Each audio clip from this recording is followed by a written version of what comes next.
Hi guys, welcome back. I am Vivek Singhal from tradingwithvivek.com।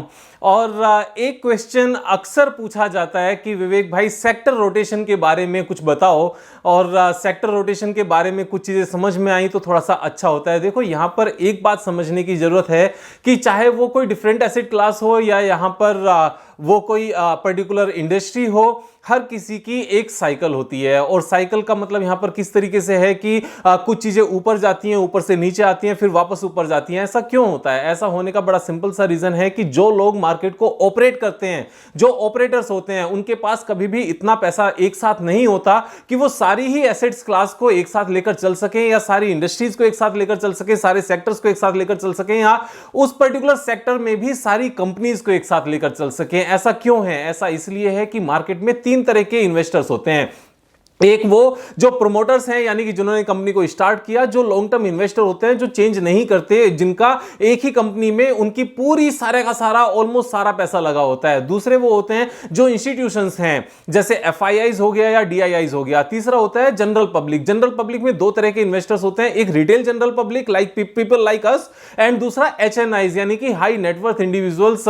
High net worth individuals stock market में उन लोगों को कहते हैं जिनके पास 1% से ज्यादा किसी कंपनी की हिस्सेदारी होती है, जिनका नाम नीचे पब्लिक में अलग से लिखा होता है 1% से ज्यादा होने की वजह से। तो बेसिकली 4 कैटेगरीज हो गई।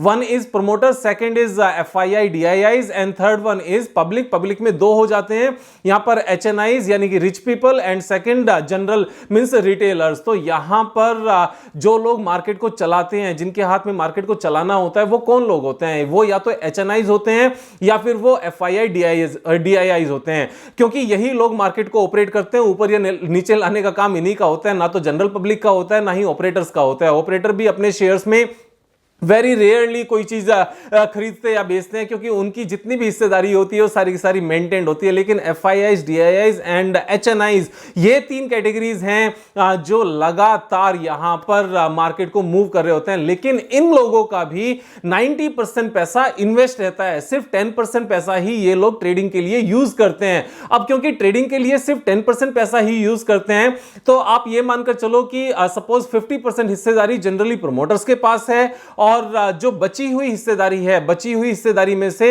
यहां पर DII, FII, HNI and retail public सारे आ गए। इनमें से सपोज 100 एक पूरा नंबर है, 100 में से 50 तो प्रोमोटर्स के पास हो गई। बची हुई यहां पर जो 50 बचा है, 50 में से 10 रिटेल पब्लिक के पास होगी, बचा 40 में से भी 90% इन जो एचएनआईज, डीआईआईज एंड एफआईआईज के पास है। इसका 90%, 40 का 90% मींस 36 ये लोग इन्वेस्ट करके रखते हैं थोड़ा सा लंबे टाइम के लिए, जिसको ये ऑपरेटिंग के लिए या ज्यादा यूज नहीं करते। सिर्फ 4% ही पूरी मार्केट को ऊपर या नीचे ले जाने के लिए यूज होता है। लेकिन जब ये 4% यूज होता है तो इसमें फ्यूचर एंड ऑप्शन भी आता है, और इसमें स्पीड से नीचे मींस पिटाई करने के लिए भी होता है। अब यहां पर जब 4% यूज होता है तो 4% ये पूरी स्टॉक मार्केट का 4% हो गया, ना कि एक कंपनी का। इस पूरे 4% को ये फोर्स के साथ एक पर्टिकुलर ग्रुप पर 20% कंट्रोल करने के लिए भी यूज हो जाता है, और 30% कंट्रोल करने के लिए भी यूज हो जाता है, और 40% के लिए भी यूज हो जाता है। डिपेंड करता है कि उस कंपनी में मार्केट में जो फ्री फ्लोट है वो कितना है। यानी कि फ्री फ्लोट उसको कहते हैं जो नॉन प्रोमोटर्स की होल्डिंग होती है, जो मार्केट में हम खरीद या बेच सकते हैं, क्योंकि प्रोमोटर्स जनरली अपने शेयर्स को नहीं बेचते हैं। तो इस पर्टिकुलर अमाउंट को जब ऑपरेटर ने यूज करना होता है तो ऐसा नहीं कर सकते कि 4% से पूरी मार्केट को एक साथ लेकर चल दें। तो एक पर्टिकुलर ग्रुप को ये कंट्रोल करते हैं, नीचे से ऊपर ले जाकर रखते हैं, और जब तक ऊपर ले जाते हैं तब तक दूसरा कोई ग्रुप नीचे आ रहा होता है, और फिर जब ऊपर माल निकाल देते हैं तो नीचे से दूसरा ग्रुप उठाते हैं। इन द मीनवाइल ऊपर से थोड़ा सा जिसको निकाला था वो थोड़ा थोड़ा सा नीचे आना शुरू होता है। तो ये साइकिल बनी होती है। भी साइकिल किस तरीके से काम करती है? ये साइकिल देखो, सबसे पहले तो डिफरेंट एसेट्स क्लास में भी काम करती है। रियल एस्टेट अलग है, गोल्ड अलग है, और उसके साथ में इक्विटी अलग है। सारी ही साइकिल्स एक टाइम पर जनरली नहीं चलती। मैक्सिमम दो एसेट क्लासेस एक बार ऊपर जाती हैं और एक जनरली नीचे आ रही होती है। जैसे अगर हम करंट पीरियड की बात करें तो करंट में तो सिर्फ और सिर्फ इक्विटी ही ऊपर गया है, गोल्ड भी वहीं पर रुका हुआ है, एंड रियल एस्टेट तो बहुत टाइम से रुका हुआ है। लेकिन गोल्ड में हाल फिलहाल में फिर भी तेजी आई थी, लेकिन रियल एस्टेट में छोटी मोटी ट्रांजैक्शंस को छोड़कर बाकी सच पूरी इंडिया में कोई तेजी नहीं है। तो हमेशा ऐसे ही रहता है। है। तो ये साइकिल्स को समझना जरूरी है। अब ये तो एसेट्स क्लास की बात हो गई। एसेट्स क्लास के बाद अगर हम सिर्फ और सिर्फ इक्विटी की बात करें तो सिर्फ इक्विटी में क्या होता है कि कभी मेटल चल रहा होता है, कभी एफएमसीजी चल रहा होता है, कभी आईटी चल रहा होता है, और कभी एनबीएफसी चलता है, कभी बैंकिंग चलता है। तो ये अलग अलग चीजें अलग अलग टाइम पर चलती हैं। एक पर्टिकुलर टाइम पर एक इंडस्ट्री या एक सेक्टर अच्छा होता है, लेकिन वही एक टाइम पर बेकार भी होता है। फिर दूसरा कोई सेक्टर एक टाइम पर अच्छा होता है, दूसरा और पहला कोई बेकार भी होता है। जैसे पिछले 1-1.5 महीने में मार्केट ने एज सच कोई मूवमेंट नहीं दिखाई, कोई भी मूवमेंट नहीं है एज सच। लेकिन अगर इस पूरे 1 महीने में 2 महीने में बेसिकली अगर बात करोगे तो अगर आप देखोगे जो आईटी कंपनीज हैं मिड साइज में and small size IT companies, यानी कि small cap IT companies and mid cap IT companies, इन दोनों कंपनीज ने, इन दोनों सेगमेंट ने अच्छी खासी रैली दिखाई है इस पूरे पीरियड में।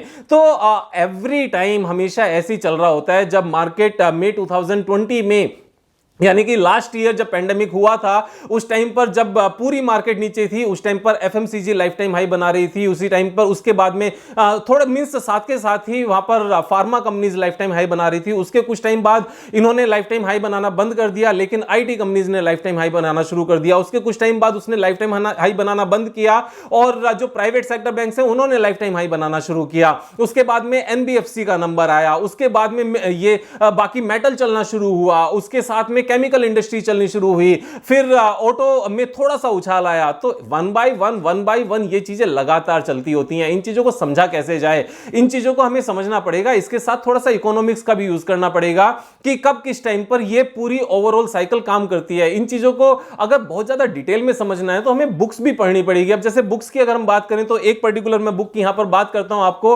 Mastering the market cycle. अगर आप इस बुक को देखोगे, मास्टरिंग द मार्केट साइकिल, ये होवर्ड मार्क्स की बुक है और इसको अगर आप पूरी पढ़ोगे ना तो इसमें इतनी सारी अच्छी बातें लिखी हुई हैं कि जब मैं किसी पर्टिकुलर वीडियो को बनाते हुए उसके बिजनेस को लेकर जब मैं साइकिल की बात करूंगा तो जब आप कोरिलेट कर पाओगे तो सीधा सीधा आपको पता चलेगा हाँ यही बात बुक में लिखी थी। एंड प्रैक्टिकल एग्जांपल के साथ में यही चीज विवेक भाई ने इस स्टॉक के साथ डिस्कस की है, इस इंडस्ट्री के साथ डिस्कस की है।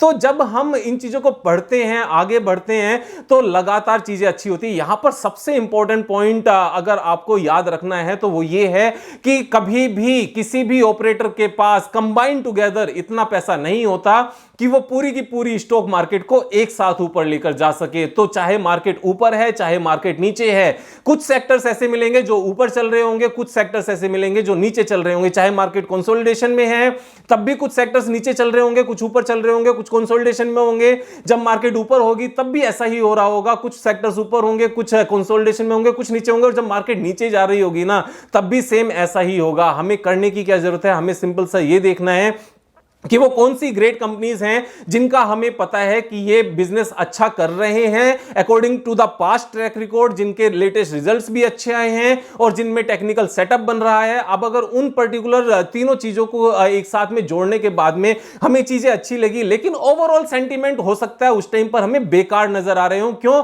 क्योंकि सारी ही कंपनीज उस सेक्टर की उस टाइम पर नीचे हैं। अरे यही तो एक राइट टाइम है चीजों को सस्ता खरीदने का। आप एक चीज समझ के चलो, जब पिछले एक साल में कोई पर्टिकुलर इंडस्ट्री, कोई पर्टिकुलर कंपनी 52 वीक लो पर है, यानी कि 52 हफ्तों के लो पर है, यानी कि एक साल के लो पर है, इसका मतलब क्या है? इसका मतलब यह है पिछले 1 ईयर में जितने भी लोगों ने उस स्टॉक में पैसा लगाया है वो सारे के सारे इस टाइम पर लॉस में है। और कंपनी अच्छी है, इंडस्ट्री अच्छी, आपको पता है कि इस पर्टिकुलर प्रोडक्ट के बिना इंडिया का और हम सब लोगों का काम नहीं चलेगा, तो ये ऊपर जाना ही है। इससे अच्छा कुछ टाइम हो सकता है, क्योंकि जब जिस टाइम पर सभी लॉस में है, आप एक चीज समझो, जिस टाइम पर सारे ही लोग किसी पर्टिकुलर स्टॉक में लॉस में होंगे, उस पर्टिकुलर टाइम पर उन सारे लोगों का क्या मन होगा, वो क्या एक्शंस ले रहे होंगे? उन सबका मन ये होगा जैसे भी करके इस पर्टिकुलर स्टॉक को ऊपर ले जाया जाए। और क्योंकि ऐसा हो नहीं सकता कि बड़े लोगों का उस पर्टिकुलर टाइम पर उस स्टॉक में पैसा ना लगा हो, क्योंकि ये बड़े लोग भी अपने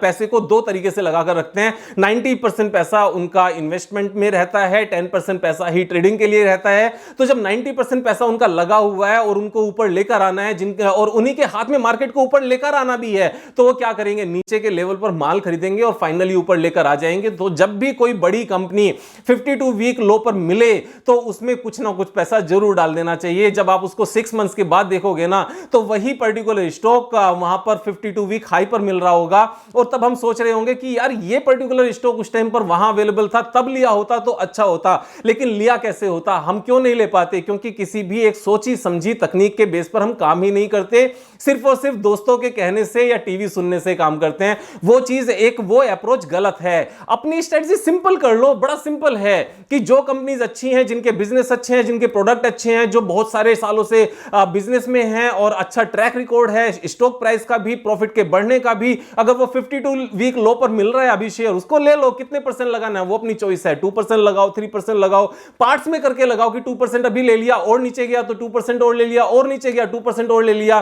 कहां तक नीचे जाएगा? अच्छी चीज हमेशा वापस ऊपर आ जाती है, खासतौर से जब वो 52 वीक लो पर हमने पहली बार उसमें इन्वेस्ट किया हो। और रही बात यह कि 52 वीक लो पर विवेक भाई कितनी कंपनीज मिलती हैं, अच्छी कंपनीज जनरली आती नहीं है, तो ये एक गलत फहमी है। ऑपरेटर भी माल भरने के लिए किसी भी अच्छे स्टॉक को 52 वीक लो पर ले आता है। इस चीज को एक बार बैक टेस्ट करके देखो कि पिछले 10 महीने में, 10 मंथ्स में कितनी बार कितनी अच्छी कंपनीज 52 वीक लो पर आई हैं, और आपको लगेगा, आप जब उसको बैक टेस्ट करके देखोगे ना अच्छे से, आपको तब पता चलेगा कि यस, ये तो फ्रीक्वेंटली होता रहता है। और अभी भी काफी कंपनीज हैं जो 52 वीक लो पर अभी भी अवेलेबल हैं। तो उसके बाद में उनको खरीदने के बाद में क्या होगा कि कुछ कंपनीज जल्दी ऊपर आ जाएंगी, कुछ कंपनीज लेट से ऊपर आएंगी।